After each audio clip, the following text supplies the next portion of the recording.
maamulka degmada Waaberi ayaa aaminsan in horumaro waaweyn laga sameeyay dib u dhiska wadooyinka oo muhiim u ah dhaqaalaha iyo horumarka degmooyinka kale ee caasimadda. Gudoomiye ku-xigeenka dhinaca arrimaha bulshada maamulka degmada Waaberi ee gobolka Banaadir Cali Cabdulqaadir Faarax ayaa ka hadlay muhiimadda ay leedahay howlaha dib loogu dhisayo wadooyinka. dadaalo fara badan ay sameeyeen maamulka gobolka Banaadir waxaa jira wadooyin badan oo dib u dhis lagu sameeyay waa jiraan kuwa yar oo farkutiris ah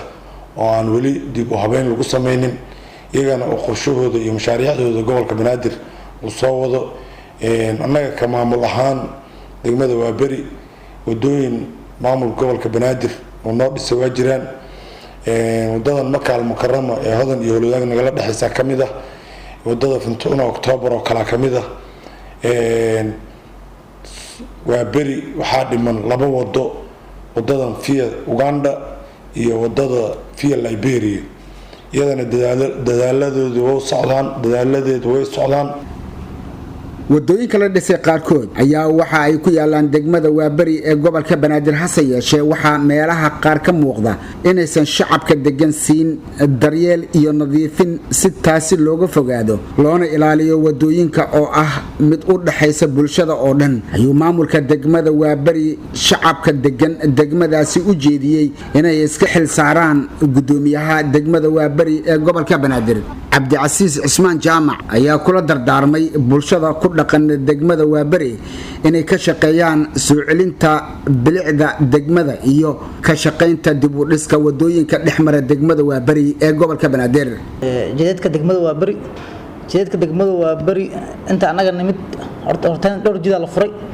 anagana hadda waxaan qorsheysay inaan jidad badan furno xaafadaha dhexmara jidadkii laamiga ahaana kuwana waa noo dhisan yihiin kuwana hadda aan qorshooda ku jirnaa kuwa noo dhisan waxa kamid ah wadada Makaal Mukarrama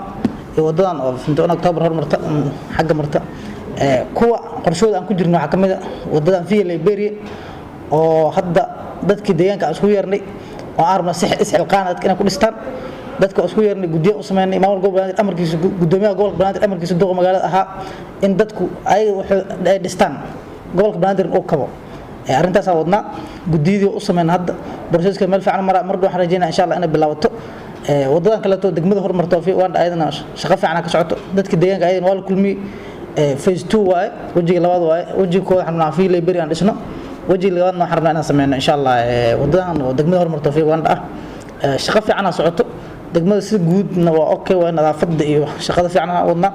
waxaan kala rabnaa in dadka u sheegno oo dardar gelino inaan jidadka furno hadda talaada insha Allah aan rajeynaa in laba jid furno oo degmada Waaberi ka tirsan oo xaafadaha dhexmara ah kuwa kale dadka degan waxa u sheegaynaa qof walba jid degan inay ka guuraan. Muuse Cismaan Abtow telefishinka qaranka Soomaaliyeed Muqdisho.